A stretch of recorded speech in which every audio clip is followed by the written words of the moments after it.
అది 1991 మే 21 తమిళనాడులోని Shri పెరుంబదూరు village. Time రాత్రి 10 గంటల 10 నిమిషాలు. కాంగ్రెస్ పార్టీ తరపున ఎలక్షన్ క్యాంపెయిన్ కోసం రాజీవ్ గాంధీ గారు నడుచుకుంటూ స్టేజ్ వద్దకు వెళ్తున్నారు. ఈ మధ్యలో ఒక్కసారిగా పార్టీ కార్యకర్తలు, అభిమానులు ఆయనను చుట్టుముట్టి శాలువాలు కప్పుతూ ఫ్లవర్ బొకేలు అందిస్తున్నారు. ఇంతలో ఒక ఆమె కళ్ళకు అద్దాలు ధరించి చేతిలో పూలమాల పట్టుకొని రాజీవ్ గాంధీ వద్దకు వస్తోంది. వెంటనే ఒక లేడీ కానిస్టేబుల్ ఆమెను అడ్డుకోవడానికి ప్రయత్నించింది. అది గమనించిన రాజీవ్ గాంధీ ఆమెను వదలమని చెప్పాడు. అప్పుడు ఆ లేడీ రాజీవ్ గాంధీ వద్దకు వచ్చి ఆయన మెడలో పూలమాల వేసి ఆయన కాళ్ళపై పడి తన చేతిలో ఉన్న రిమోట్ను ఒక్కసారిగా నొక్కింది. దాంతో ఆమె నడుముకు చుట్టుకొని ఉన్న 700 గ్రాముల RDX పేలింది. ఈ ఇన్సిడెంట్లో ఆమెతో పాటుగా రాజీవ్ గాంధీ మరియు ఇంకో 14 మంది చనిపోయారు. మరో 43 మందికి తీవ్ర గాయాలు అయ్యాయి. ఈ బాంబ్ బ్లాస్ట్లో సపరేట్గా తునిగిపడిన రాజీవ్ గాంధీ బాడీని ఒక ప్లేన్లో పెట్టి పోస్టుమార్టం కోసం న్యూఢిల్లీలోని All India Institute of Medical సైన్సెస్కు తరలించారు. ఈ బాంబ్ బ్లాస్ట్ చేసిన ఆ లేడీతో పాటుగా అక్కడికి వచ్చిన 21 ఏళ్ల వయసు గల ప్రొఫెషనల్ కెమెరామ్యాన్ హరిబాబు అనే వ్యక్తి ఈ మొత్తం ఇన్సిడెంట్ను తన కెమెరాలో రికార్డ్ చేశాడు. అయితే ఇతను కూడా ఈ ఇన్సిడెంట్లో చనిపోయాడు. కానీ ఆ రికార్డ్ చేసిన కెమెరా మాత్రం అతడి నుండి కొంచెం దూరంగా పడి ఉండటంతో అందులోని రికార్డెడ్ డేటా సేఫ్గా దొరికింది. ఈ ఇన్సిడెంట్లో రాజీవ్ గాంధీని చంపటానికి, తన ప్రాణాలను కూడా వదులుకోవటానికి సిద్ధపడి ఆ బాంబ్ బ్లాస్ట్ని చేసిన ఆమె పేరు తన్మోజీ రాజారత్నం. ఇంతలా రాజీవ్ గాంధీని చంపటానికి ఆమె ఎందుకు డెసిజన్ తీసుకుంది, యాక్చువల్గా రాజీవ్ గాంధీని చంపవలసిన అవసరం ఎవరికి ఉనింది అనే విషయాల గురించి ఈ వీడియోలో చెప్పబోతున్నాను. So let us begin the story. Indira Gandhi, Feroze గాంధీలకు 1944 ఆగస్ట్ 20న రాజీవ్ గాంధీ జన్మించాడు. ఆ టైంలో ఇండియాలో పొలిటికల్గా బాగా ఎక్స్పోజ్ అయి ఉన్న ఫ్యామిలీ వీరిది.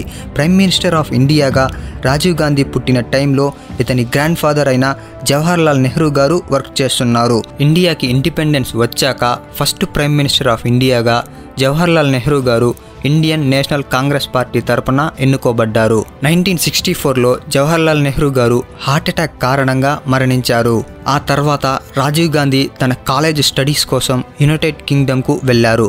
కానీ తన గ్రాడ్యుయేషన్ని పూర్తి చేయకుండానే 1966లో ఇండియాకి తిరిగి వచ్చేశాడు. తర్వాత ఇండియన్ ఎయిర్లైన్స్లో ప్రొఫెషనల్ పైలట్గా జాయిన్ అయ్యాడు. ఆ టైంలో ఇండియాకి Indira Gandhi Indian national Congress party తరపున ప్రైమ్ మినిస్టర్ అయ్యారు. 1968లో రాజీవ్ గాంధీ సోనియా గాంధీని పెళ్లి చేసుకున్నారు. తర్వాత వాళ్ళకి 2 పిల్లలు పుట్టారు.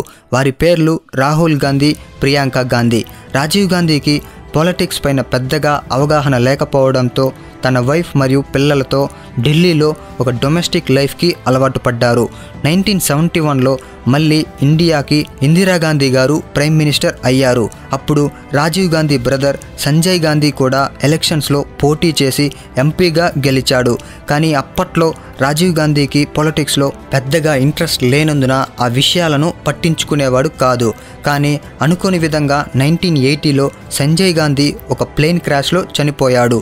దీంతో ఇందిరాగాంధీకి పొలిటిక్స్లో కుడిభుజంగా ఉన్న సంజీవ్ గాంధీ లేకుండా పోయాడు. అప్పుడు ఇందిరాగాంధీ గారు తన మరో కొడుకు అయిన రాజీవ్ గాంధీని తన బ్రదర్ సంజీవ్ గాంధీ ప్లేస్ని తీసుకోవాలని చెప్పడంతో రాజీవ్ గాంధీ తన తల్లి మాటను గౌరవించి తన బ్రదర్ రాజీవ్ గాంధీ ఎంపీగా పోటీ చేసిన అమేథీ అనే ప్లేస్లో తాను ఎంపీగా పోటీ చేసి భారీ మెజారిటీతో గెలిచాడు. అలానే ఇండియన్ పార్లమెంటులోని లోక్సభలో మెంబర్ కూడా అయ్యాడు. 1982లో కండక్ట్ చేసిన ఏషియన్ గేమ్స్ని ఆర్గనైజ్ చేయడం కోసం అప్పటి కాంగ్రెస్ పార్టీ రాజీవ్ గాంధీని ఏషియన్ గేమ్స్ 1982కి జనరల్ సెక్రటరీగా నియమించింది. అప్పటి వరకు సాఫీగా సాగుతున్న రాజీవ్ గాంధీ లైఫ్లోకి డైజెస్ట్ చేసుకోవాలని ఒక విషాదం వచ్చింది. అది ఇందిరాగాంధీ గారి మరణం. 1984 అక్టోబర్ 31 మార్నింగ్ 9:20 AM ఇందిరాగాంధీ గారి పైన సిక్కు మతానికి చెందిన తమ 2 బాడీ గార్డ్స్ తమ వద్ద ఉన్న గన్స్తో 30 బుల్లెట్స్ని షూట్ చేశారు. దాంతో ఇందిరాగాంధీ గారు స్పాట్లోనే మరణించారు. ఆ బాడీ గార్డ్స్ ఆమెను ఎందుకు కాల్చారు, దానికి గల కారణాలు ఏంటి అనే విషయాలు ఇప్పుడు ఇక్కడ చెప్పటానికి టైం పడుతుంది. సో అది వేరే కథ. ఇందిరాగాంధీని చంపింది సిక్కు మతస్థులు కావడం వలన కేవలం వాళ్ళు పాత కక్షల కారణంగానే ఆమెను చంపారని దేశంలోని హిందువులు సిక్కులపై దాడులకు పాల్పడుతున్నారు.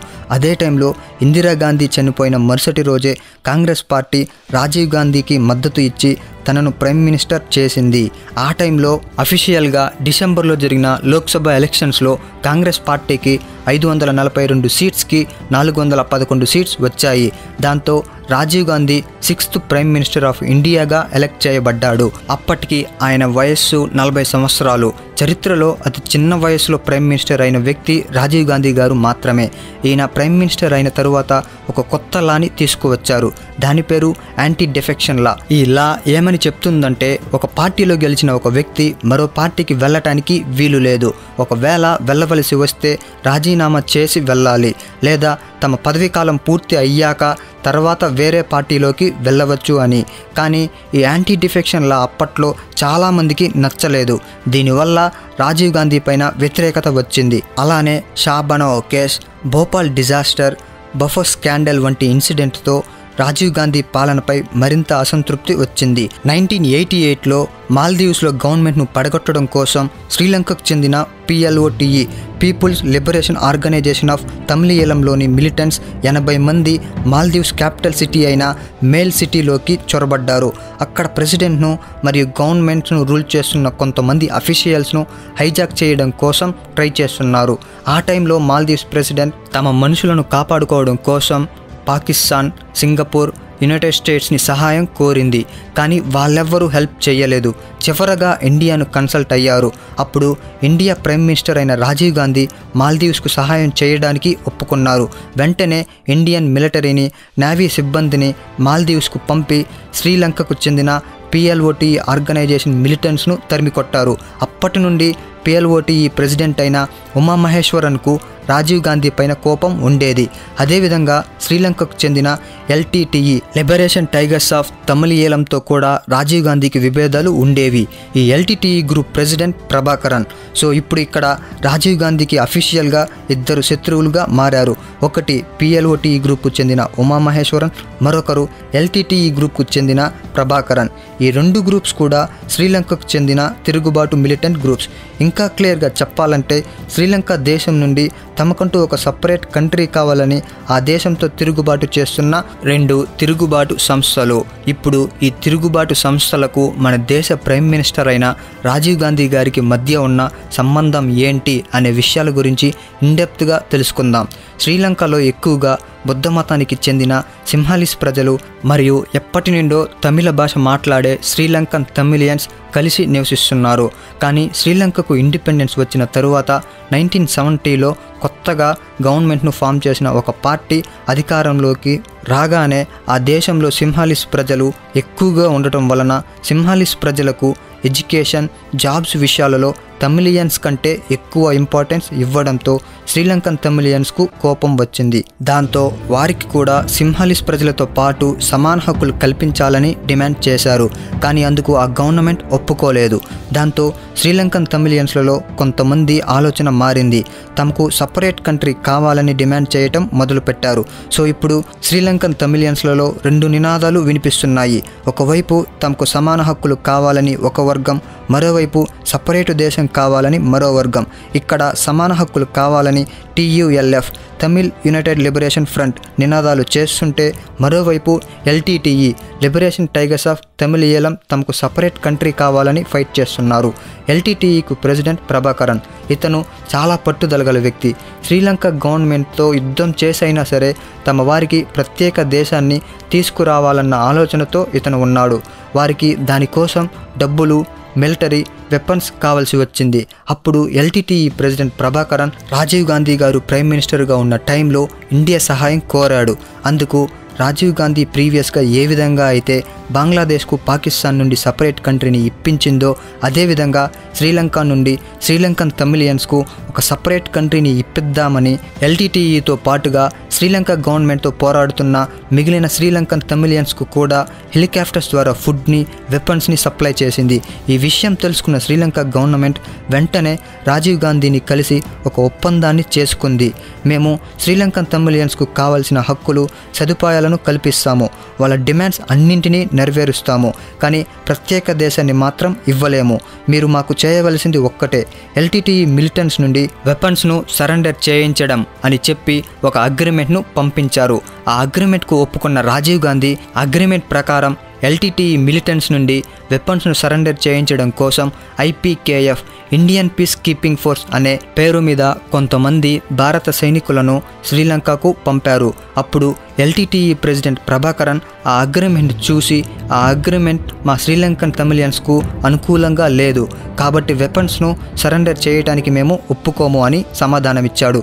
ఈ విషయం విని రాజీవ్ గాంధీ శ్రీలంకకు చేసిన ఒప్పందం నెరవేర్చడం కోసం ఇండియా నుండి మరింత సైన్యాన్ని పంపి ప్రభాకరన్ను పట్టుకొని అతని వద్ద ఉన్న వెపన్స్ను శ్రీలంక గవర్నమెంట్కు సరెండర్ చేసే పనిలో పడ్డాడు. ఒకప్పుడు ఎల్టీటీఈకు సపోర్ట్గా ఉన్న రాజీవ్ గాంధీ ఇప్పుడు ఎల్టీటీఈకు ఆపోజిట్ అయ్యాడు. అందువల్ల ఎల్టీటీఈ ప్రెసిడెంట్ ప్రభాకరన్ రాజీవ్ గాంధీ గారిపై కోపం తెచ్చుకున్నాడు. సరైన సమయం కోసం వెయిట్ చేశాడు. రాజీవ్ గాంధీ ప్రైమ్ మినిస్టర్ పదవీకాలం ముగియడంతో 1989లో మళ్ళీ ఎలక్షన్ స్టార్ట్ అయ్యాయి. కానీ ఈసారి ఇండియాలో కాంగ్రెస్ పార్టీ అధికారంలోకి రాలేదు. అందుకు కారణం రాజీవ్ గాంధీ గారు చేసిన కొన్ని పొరపాట్లు. దాంతో ఇండియాలోని కొన్ని పార్టీలు ఏకమై బీజేపీకి మద్దతు ఇచ్చారు.